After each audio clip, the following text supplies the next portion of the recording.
Dog in a kennel, sleeps so tight, safe and cozy every night. Rabbit in the burrow, snug below, where it hides from rain and snow. Cows in sheds and horses in stalls, each with a home, big and small.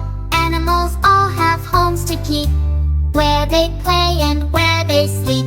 A dog lives in a kennel, a rabbit in a hutch.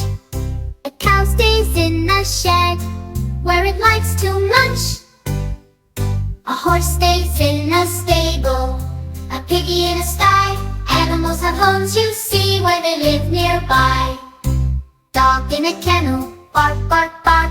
Rabbit in a burrow, cozy and dark. Cow in a shed, munching hay. Horse in a stable, eating all day. Hen in the coop, cluck, cluck, cluck. Duck in the pond, splish and splash with luck. Every animal has a place to stay. Home sweet home every Monday. The lion has a den so deep, where he roars and goes to sleep.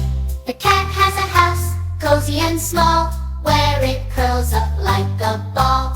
Buffaloes have stables wide, with lots of room to play inside. Spiders spin webs thin and light, their homes glisten day and night. Animals need their homes just right, a place to rest day and night.